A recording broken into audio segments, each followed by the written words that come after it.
여러분 안녕하세요. 하문혜 선생님입니다. 자, 우리 오늘은요. 이제 우리 고려에서 진짜 시험에 많이 나오고 너희들이 또 어려워하는 친구들은 어려워하지만 또 재밌어하는 친구들은 재미있어하는 바로 우리 문벌사회와 그리고 이제 무신정권에 대해서 볼 거고요. 자, 우리 교재는 86, 90, 91페이지니까 확인 잘 하시고 자, 우리 수업 시작해 보도록 할게요.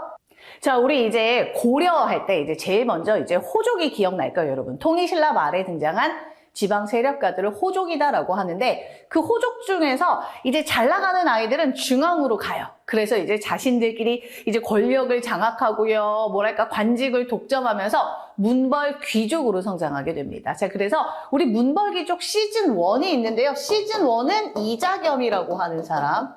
그리고 시즌 2는 우리 김부식이라고 하는 사람 이렇게 기억하면 돼요. 이거 공식처럼 외워두면 진짜 쉬워요. 시즌 1과 시즌 2.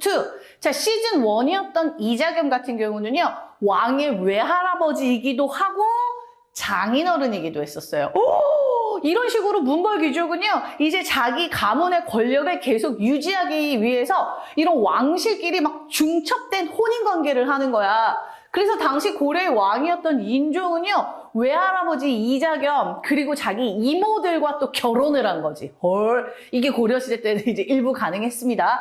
자, 인종이 이자겸 세력을 이제 제거하려고 그랬어요. 외할아버지이자 장인어른이었던 이자겸이 너무 일명 이제 나대기 시작하는 거죠.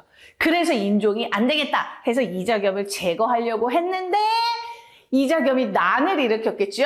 자, 그런데 인종이요. 이자겸의 부하였던 척준경이라는 사람을 꼬드깁니다. 회유합니다. 그러면서 결국 이자겸의 난은 끝나고 말았다라는 거 기억하면 되는데 자, 문벌귀족 시즌 1이었던 이자겸의 난으로 인해서 고려 사회는요. 막 왕권이 흔들리고요. 엉망진창인 이런 상황이었다라고 여러분 기억하면 되겠습니다.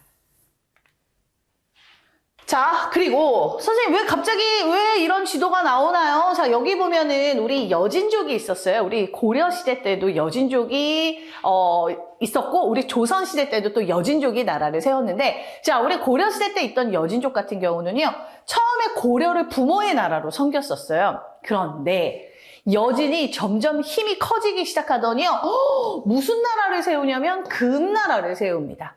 자, 그래서 우리 거란이 세운 나라는 거란요, 여진 금이다라고 볼 수 있는데 이 여진의 금나라가 뭐예요? 우리 지금 만주 지역을 거의 대부분 다 장악하고요. 우리 송나라까지 아래로 밀어버리고 이 화북 지역까지 다 장악을 해버린 거예요. 그러면서 이제 여진의 금나라가 고려한테 야, 고려, 너 나한테 꿇어라 한 거지.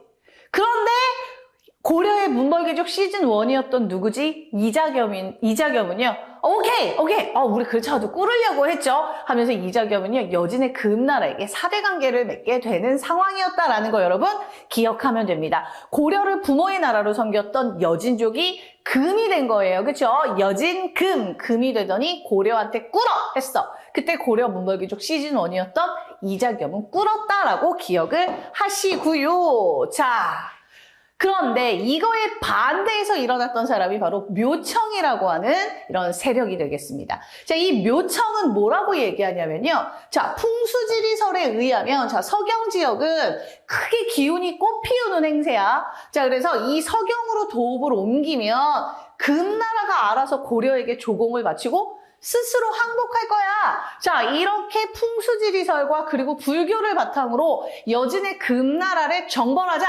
이것이 바로 묘청의 서경천도 운동이었었어요.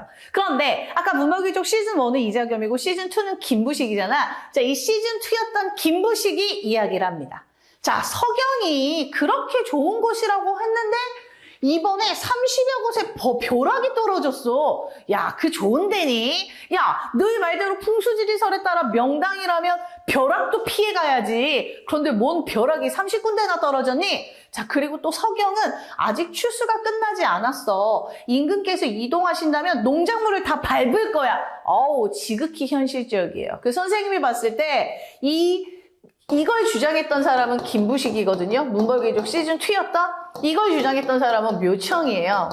그러니까 시즌 1과 시즌 2 사이에 묘청의 서경천도 운동이 있다. 이렇게 기억하면 되는데 내가 볼 때 묘청은 MBTI로 따지면 이 사람은 N인 것 같아. 약간 이상적인 거 있잖아. 근데 김부식은 S야, S. 오케이? 이런 식으로 좀 기억하면 쉬울 것 같아요. 자, 이것이 바로 묘청의 서경천도 운동이다라고 이야기를 할 수 있습니다. 자, 그래서 인종이 이제 왕실 권위 회복을 위해서, 왜냐면 이자겸의 난으로 막 왕권이 막 흔들리고 막 고려의 수도였던 개경이 막 불바다가 되고 막 이랬었거든. 자, 그래서 서경 세력과 이제 인종이 조인을 합니다. 그 서경 세력 대표적으로 묘청이 있었죠. 자, 우리 바로 묘청과 정지상 등이 아까 풍수지리설을 내세워서 우리 이제 서경천도를 주장하게 됩니다. 자, 서경천도를 주장하는데요. 자, 이때 이들이 주장했던 거, 왕을 황제로 칭합니다. 그리고 우리도 연호를 사용하자. 이걸 바로 우리는 칭제건원이다라고 이야기를 해요. 황제라고 칭하고 연호 사용하고, 야, 그리고 우리 금나라 까자라고 이야기를 하는 거죠. 오케이? 금나라 까자라고 주장을 했으나, 자, 여기 우리 글씨가 하나 틀린 게 있어요. 너희들 한번 찾아보세요. 자, 아무튼.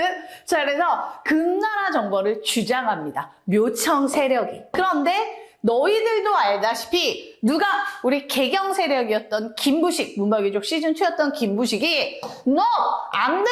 현실적으로 안 돼! 이 사람은 MBTI 뭐라고? SIS. 묘청은 내가 봐도 N인 것 같아.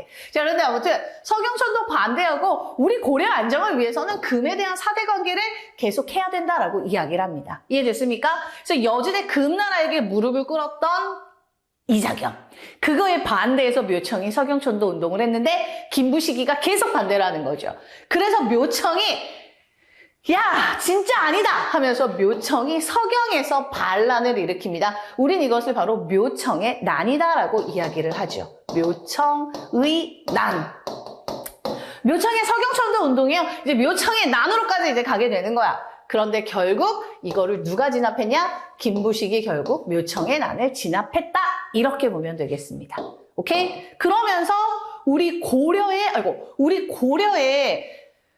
뭐라 그럴까요? 사실 태조 왕건이 나라 이름을 고려라고 했다라는 것 자체는 우리 옛날 이제 고구려를 계승하고, 그리고 옛 고구려의 수도였던 서경을 이제 평양의 서경이라고 해서 왕건이 중시 여겼었잖아. 그런데 결국 묘청의 난이 진압됐다. 묘청의 서경천도 운동이 좌절됐다라는 거는 우리 고려 초기부터 했던 북진 정책이 결국 어떻게 되었다? 좌절되었다라는 걸 알 수가 있습니다. 오케이? 자, 그러면서 이제 문벌 귀족들은 더욱더 이제 자기들끼리 권력을 독점하면서 이제 고인물이 돼가는 거죠. 물이 고이면 어떻게 돼? 썩어가는 거야. 그러면서 이 문벌 귀족보다 훨씬 더 차별을 받았던 무신들이 있습니다. 오케이?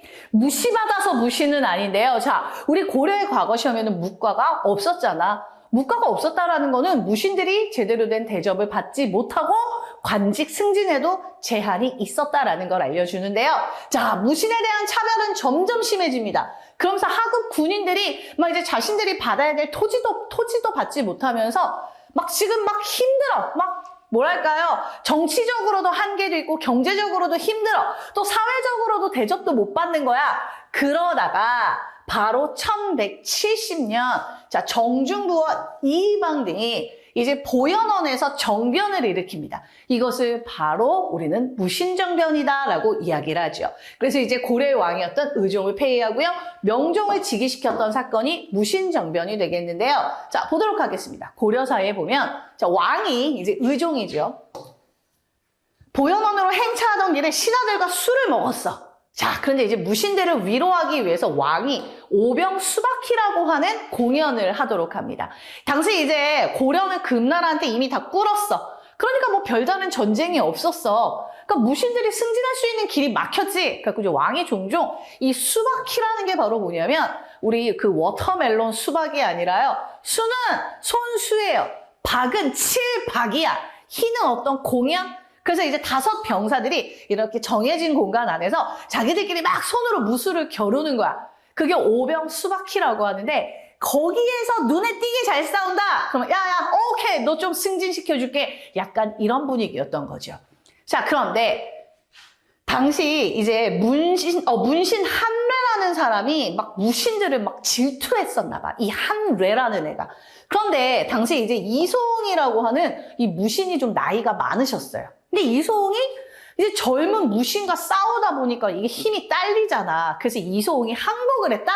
그랬더니 한뇌가, 이 문벌귀족인 한뇌가 이소홍의 뺨따구를 빡 때린 거지. 이렇게 약해 빠진 게 어떻게 전하를 지키냐, 막 이런 식으로. 정말 그 한뇌는 이소홍보다 나이가 훨씬 어렸대요. 그랬더니 막 문신들은 막 깔깔깔깔 웃고 무신들은 일명 빡이 쳤다고 하지. 결국 이게 원인이 되어서 1170년 이 보현원 놀이에서 어떻게 됩니까? 무신들이 문벌귀족들을 싸그리 다 제거합니다. 이때 한뇌도 죽었죠. 자, 어쨌든 이것이 바로 무신정변이 되겠죠. 이거의 오병수바퀴. 손을 사용해서 5사람이 이제 한꺼번에 하는 겨루기가 되겠죠. 바로 이겁니다. 이제 이 안에서 이제 막 병사들이 막 싸우는 이 오병수바퀴라는 건 여러분 뭐 시험에 나오는 건 아니야. 하지만 좀 알아두면 재밌겠죠? 자, 결국 이제 무신들의 시대가 됩니다. 그래서 호족에서 문벌귀족에서 무신의 시대로 넘어간다라는 거 기억하면 되겠고요. 자, 그런데 이 무신들끼리 당연히 다툼이 일어나죠. 그래서 이방, 정중부, 경대승, 이민, 최충원 이런 식으로 무신 집권자가 상당히 많이 바뀌는데 얘들아 이방, 정중부, 경대승, 이민 다음이 이제 최충원이라는 사람이거든요. 이 사람은 선생님이 좀 이따 또 얘기할 텐데 얘들아 잘 보세요. 우리 한국사에서 무신의 역사는 100년이에요. 그런데 이 100년 중에 최씨 가문에서 최충원, 최우, 최양, 최희 이렇게 최씨 가문에서 무려 60여 년을 권력을 잡았다라는 거. 그래서 모든 기준은 최씨 정권 이전과 이후로 나뉘어요. 그래서 최충원 이전에 최고 중요했던 무신의 기구는 바로 우리 중방이다라고 이야기를 합니다. 여기 나와 있죠? 자, 최씨 정권 이전에 최고 중요했었던 기구는 중방이 되겠습니다. 그리고 이방, 정중부, 경대승, 이민을 거쳐서 이제 최충원의 시대로 가게 됩니다.